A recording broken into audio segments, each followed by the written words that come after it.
After the 7 days of inauguration in which the Kohanim learned the Mishkan rituals, comes the 8th day when the Kohanim actually begin to work. Moshe tells Bnei Israel that if work will be done accurately, Hashem will reveal himself to them. Aaron sacrifices for himself a ram for an olah and a bull for chatat, and then sacrifices for Bnei Israel olah, shlamim, mincha, and burns the specific inner organs and fats, and lifts the breast and the thigh.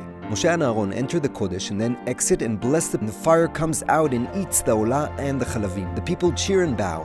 Nadav and Avihu, sons of Aaron, without being ordered, each take a pan and put on it fire and incense so they can sacrifice it to Hashem, and then a fire comes out and burns them to death. Moshe is ordered to tell Aaron that Hashem is sanctified by the ones who are close to him, and Aaron is silent. Moshe asks his cousins, Mishael and Elitzaphan, to take the bodies out of camp.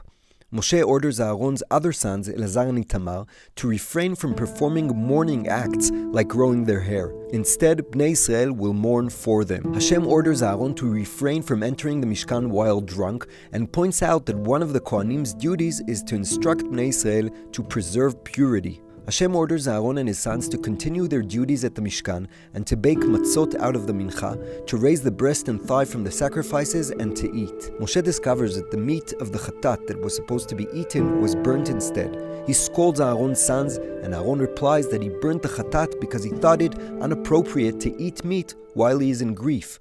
Moshe agrees. Hashem orders that the animal that is kosher for eating must be with a cloven hooves, which is split to 2 hooves, and it must bring up its cud while it eats, so as to chew it again. There are animals which are forbidden to eat because they have only one purity sign, like the camel, hyrax, hare, or pig. The purity signs of fish are that they have fins and scales.